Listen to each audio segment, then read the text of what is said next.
Welcome back to the class, everyone. Today we have a very fun video that hopefully will maintain to be educational as well, and that is we are going to be talking about the best duos that currently exist in SWGOH. And this is actually kind of relevant now, because not only is this, cool, oh, this character calls out that character, but it's important for roster building, because when you're trying to get the best bang for your buck building up all of your characters that you're investing in, it's really nice to know who do they always have to be with, or who are they going to synergize with best, so you don't end up building up all these kind of random things in your roster, but rather you actually have kind of a set goal where you're building, again, not just individual characters, but either duos or teams. And that being said, we're going to try to rank them worst to best. So the three teams that you're seeing right now are actually going to be the worst duos we have in the game, and then we'll eventually build up to the best. Although there is going to be a little bit of wiggle room in the middle. If you check those out, there's going to be some where some teams are going to be able to be higher than others and lower than others. But that being said, let's go ahead and start with our worst SWGOH duo, and that is Wedge and Biggs. This is really kind of a fall from grace, although a really long fall from grace. They used to be meta way back when they came out, but now it's not really a problem that has to do with their synergy together that is called out directly in their kits, but what ends up happening is both the characters just aren't very good and don't fit into the vast majority of teams. I guess at best they could probably use in a Mon Mothma team, but even then, as far as endgame goes, Mon Mothma is really kind of fallen off the edge and needs some help, and hey, maybe Saw Gerrera will be that help. But looking at the actual synergy here, we see that Biggs also gets some of these bonuses, but all these bonuses are just really low compared to what the current meta is. And then Biggs also gets to call on Wedge every single time that he uses this attack, which is pretty cool, especially when he keeps taking bonus turns, because you keep critting him. They just end up hitting the enemy over and over and over. So kind of the worst team right now. The second worst synergy that we have, not even the synergy, the worst combo in general that you could be working towards, is going to be Zalbar and Mission. These characters, they had a pretty good time in the sun right when they came out, but very shortly after, we got a lot of teams that just were all better. And the main reason why is the characters themselves are actually pretty good, but the overall team that they're a part of, being the Karth team, just doesn't really cut it in even the mid game, maybe in the very beginning, when it's one of the only teams you have when you're building up with those OR squads to be able to unlock Darth Malak. But their synergy is actually really cool. Every single time that Zalbar is going to go, Mission Zeta allows her to assist every single time. This is really cool because Zalbar actually attacks a lot. Not only does he, get turns and use abilities, but he can also counter. He can also be called to assist, both in a Karth team as well as a Jedi Knight Revan team, if you ever have to do that for whatever reason. Crate Raid, looking at you. That being said, they just don't do a whole lot. They assist, they put out dots that can be cleansed, and then nothing really happens at all. So overall, synergy is good. Zalbar himself, as far as the standalone tank, is really good, but the synergy as a whole, I've never really found them to be super impressive, really, in any lineup. I think there's a fun thing they can do alongside Treya's leadership, but I mean, Trey is doing quite a few better things. Next up is going to be our vets, and these guys are at a really awkward place in time, where they used to kind of have a home under the secondary resistance team, because part of their synergy actually loops in with a leader who is resistance, where they get to, he has a 25% chance, critical chance, sorry, it's 25% chance, critical chance, and 50% health steal, and then whenever veteran smuggler, Chewbacca, or a resistance ally in the leader slot takes damage, they gain critical damage, and they also get bonus turns whenever one of those two characters dies. The big issue with that right now is there isn't a resistance leader that they get to play with where they are in the ideal comp. You have, Galactic Legend Rey doing amazing things off in her squad, and then even the Finn squad right now has been outfitted to actually work really well with Poe, Zorii, as well as Rose. So these guys are kind of left out in the cold, and while their synergy together is kind of pretty fun, and it's good for stealing banners, especially when you have to level them up for Rey and Kylo, they don't really fit the top tier meta in any way, shape, or form. So overall, those are kind of our bottom tier. I guess we're ranking these with like S, A, B, C, or whatever it is.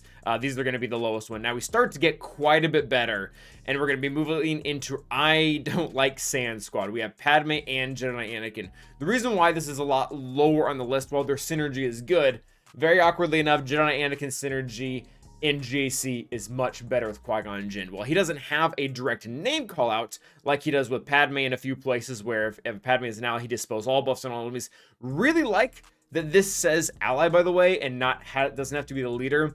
in Geonosis, not even Geonosis territory battle, but the Rote territory battle that's going on right now for Rise of the Empire. This is actually really cool to use them both together, because whenever a character goes below 50% health, he will end up calling in Padme Amidala, who will then take a bonus turn and heal everyone. So you kind of get this really nice back and forth of someone gets injured, Jedi Anakin gets a turn, Padme gets a turn, either heals or gives protection up, and really just prolongs the overall viability of that squad, again, inside of that territory battle. But overall, really cool synergy on Jedi Anakin's side with Padme. He just does typically have a better home when it comes to GAC, but GAC isn't the only game mode. Very good with NTW as well as territory battles with Padme. Next up are going to be our Purse Bros. We're going to notice there's going to be a lot of synergy between Resistance characters, and they have a lot of both direct synergy, and by direct synergy I mean they call out each other's names from one kit to the next, and they also have a lot of indirect synergy where names aren't necessarily being called out, but just with the mechanics they have, they end up doing some really nasty things. So Strength of Will, which is Finn's synergy right here, he gets to swap turn meter with another Resistance ally, and if they are Resistance Hero Poe, which, you know, is our little buddy right here, then they also become inspired, and then Poe gets to inspire the rest of the team. And again, that's not really synergy called out directly by name, the inspired part. What ends up happening is you put them, even especially on a team with Galactic Legend Rey, and now inspired is on the entire team and is doing a lot of different things all at the same time. If we look over back here at Finn's kit, Resistance characters gain bonuses when they're inspired. The effect expires after receiving 3 critical hits. So they all have their little mechanics they do, and I believe you have to go to their uniques. Yeah, while he is inspired, when an ally is prevented from using an ability during their turn, they recover 40% health and protection and gain 40% turn meter. So you have all these little things out there. There's also a counter mechanic in there. There's also you can't lose turn meter when paired in the right squad. So they have a lot of really cool things going for them. Next up is going to be our Domino Squad. This one is one I pretty consistently forget about, because you almost always end up using them together just by the fact that they're 501st clones. But Fives and Echo have a really good piece of synergy in their kits, which is one of the reasons why Fives is so stinking hard to kill. So if we look in here, it's actually named Domino Squad. If Echo is present, Fives is 100% defense while taunting. This is very good on defense, like when you put your 501st team on defense, because if they get stuck having to go through 5s, and they really should, if anyone knows what they're doing, they're going to kill 5s first so they don't accidentally trigger the sacrifice, then they're going to have to dig through all this defense with Echo there. That also being said, it's going to make it very important on a shock team, or even if you're using maybe a Rex team in the lower areas, we don't have everything else. And then Echo in turn actually has his own variant as well. If 5s is present, Echo deals 100% more damage, and while 5s is taunting, or is 100% defense while 5s is not taunting. So it makes it harder to end up triggering the sacrifice because of the defense opening on him. Overall, really cool synergy. You're going to use those characters together anyways, just because of the way 5's sacrifice works. He wants as many 501st, so Arc and Rex also get looped into that, but Echo has the specific call out with the defense. Next up is going to be our Nurse Boyos. We've actually talked about them in depth in one of our last videos. They do a lot of really cool things together. Probably their biggest asset is just the fact that they're scoundrels, and they have these mechanics that spread to the whole team that just end up making them really plug and play, whether at the very beginning of the game with Bam, or even at the end of the game under a squad like Rey and other scoundrels. They just become really stinking nasty. IG is able to actually give our good friend Kuiil here crit immunity as well as immunity to stun, which makes him just really hard to kill. And then, you know, Kuiil has all of his bonuses, including a lot of specialization to scoundrels as well as droids, of which IG-11 is both. They also have bonus health steal and potency, and then, yeah, can't be critically hit or stunned while he's present. He recovers 20% protection. So they end up doing a lot of cool things together. Really don't want to split them up. I guess you can. Kuiil does a lot of good things in other places on his own, but ultimately you really want both of them together. Now this one's very new, and it's proving to be very good. I haven't seen it in action for myself. Like, I haven't gone against it in GAC, and I'm just a little weary about it right now, because the only players that I see doing this have just absurd datacrons, like 300% armor, defense, or whatever, that changes the squad and almost into an entirely different one. But right now, Tusken Chieftain has the ability in 3v3 GAC to turn Boba Fett Sign of Jango into a Tusken ally, and he enables him to also not lose his stack of momentums except through expiration. So he's not losing them but when people hit him or anything like that. Another effect is coming out. This really lets Dad Bod Boba do just some really gross things with those momentum. And he also gets contract immediately. So this whole thing that he gets here, where he gets extra critical avoidance, defense penetration, is just going to end up stacking on top of that. Not to mention the fact that he gets every other thing that the Tuskens are doing with momentum. And there's a lot of really dirty stuff that happens with momentum, specifically defense and tenacity for each stack. I've been testing them out a little bit, and even at these lower gear levels, when you stack up that high of defense, the other team has no defense penetration at all, they're doing like nothing in damage. It is absolutely ridiculous. So really good combo there, albeit very limited to just 3v3 GAC. That part is kind of lame. But next up are going to be our murderbots. Really not a whole lot to say about them. They go well together. You're going to need them both under Aphra if you eventually work towards it. That's currently, I guess, my goal for my roster. I don't have them yet, but they're making their way up there. They just do a ton of damage when combined together, and the torture mechanic is also very good. It really prevents timeouts when it comes to dealing with some really beefy squads. It's also currently needed in Conquest for what it's worth. Spice Runners. So we previously already mentioned Zorii when we were talking about the Resistance vets.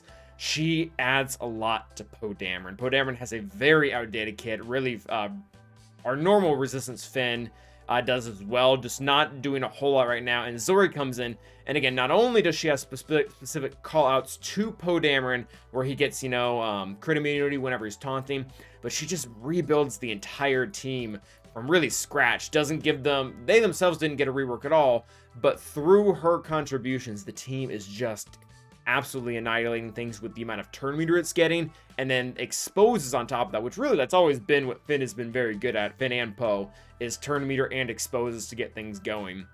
They also kind of have their own romantic relationship within the film, and that's actually going to be a continuing theme through a lot of our actually they don't see him right now, so that's a little embarrassing, but through a lot of these duos. I guess we saw it with Padme as well as Anakin. Next up is going to be C3PO and R2. So there is a little bit of direct synergy by calling out by name. I'm not even sure if I'm going to remember which unique it is in. Oh, it's this one, where R2D2 gains a stack of translation to start with as well. It's very cool. But what really is more cool is the ton of indirect synergy the two of them have. So if we look at both of their faction tags up here at the top, and I realize my face is blocking the droid one. That's droid right there. It's not roids. Galactic Empire, Rebel, and Resistance. Every single one of the uniques has some type of buff for each of those factions, and what ends up happening when you put them together is they just share a huge amount of buff. So you go into 3PO, he gets there's all his Galactic Republic all his Galactic Republic allies. They gain a stack of protection up whenever they get a different type of buff. So R2 gets a cut of that. You go down to this random one. Actually, this one's probably for Ewoks, so unfortunately R2 doesn't get that one. But down here for this one, Ewoks count for all of them, that's right. If it's Resistance ally, they get extra critical damage. R2 gets that, and then if we look into R2's his number crunch for his stack sharing with all those characters, 3PO counts as every single one of these, so it's adding max protection, offense, max health, and potency into R2 that is then being shared back out. So really cool synergy between them, and one of the nice things about them and the amount of factions they have, they can really just bounce around depending on what your roster needs. They can both go with JMK. They can both go with Padme. They can both go with Resistance Training Rey. They can both go with Galactic Legend Rey. They can both go with CLS. Maybe they'll both go with GLA when she comes to the game. Who knows? But they're really versatile overall.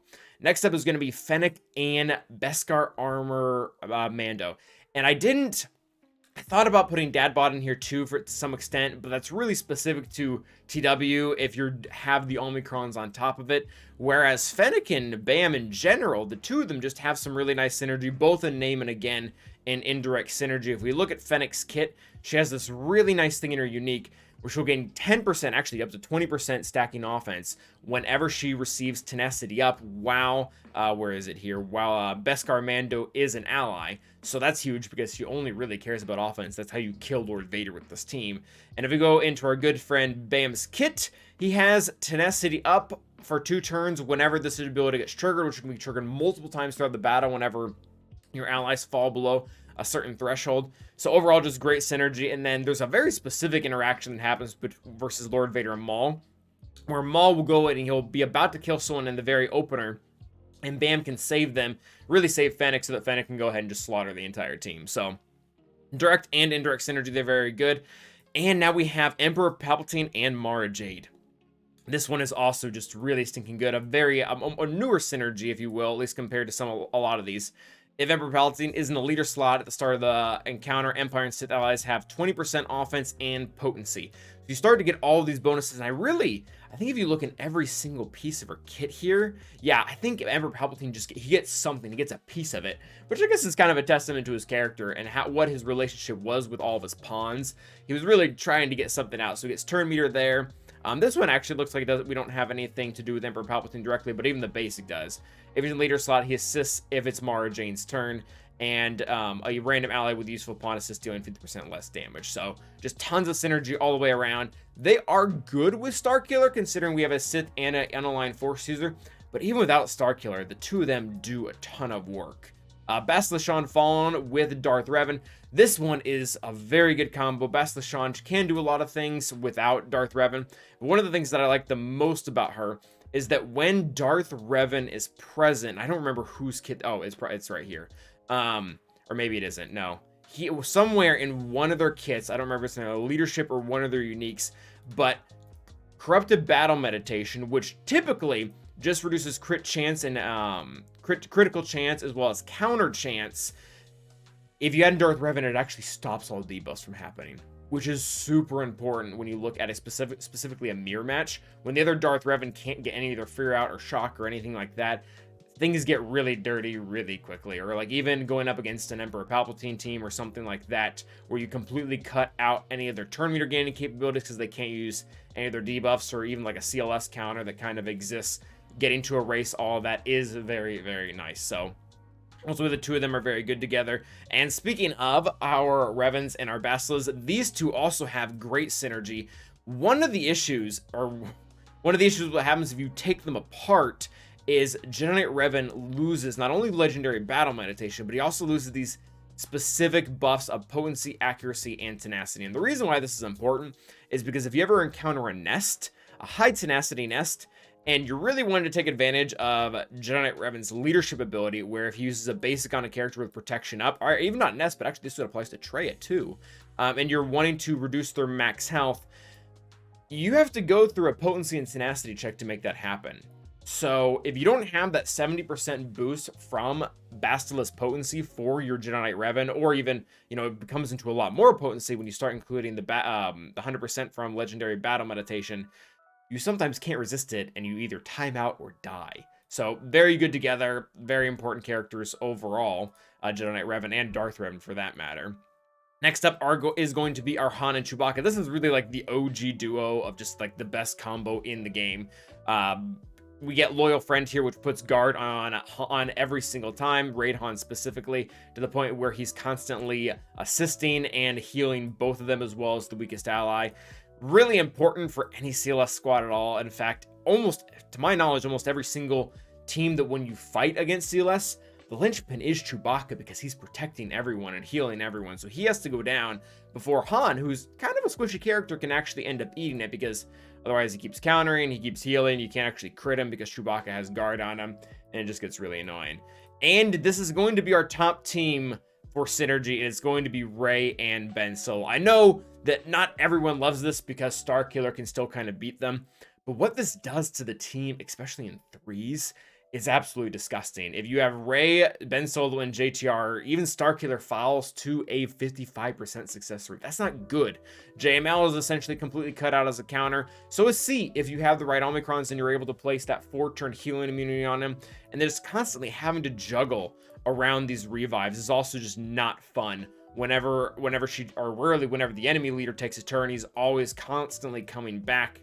And then everything else that he gets to do by having Rey in the leader slot, where people can't be killed immediately right off the bat, which is a really big hindrance to Cat. They just have, really they're in the first because Rey is a galactic legend, and there isn't really another galactic legend with a called out duo. So they're going to take the top. We will have an honorable mention for the Sith trio, just because they're the Sith trio. They're not a duo, but they are the trio. Very, very important comp. If you're going to bring one of them up, it's typically important to bring the other two up as well. And a question for CG, Bib Fortuna when? Because Jabba really needs he really doesn't need a buddy. He could use a buddy, and Bib Fortuna would be perfect for that. So that is going to be it. I realize there are other characters out there that also have synergy. Let us know which ones we missed and really which ones were worth mentioning. But until the next time, stay awesome.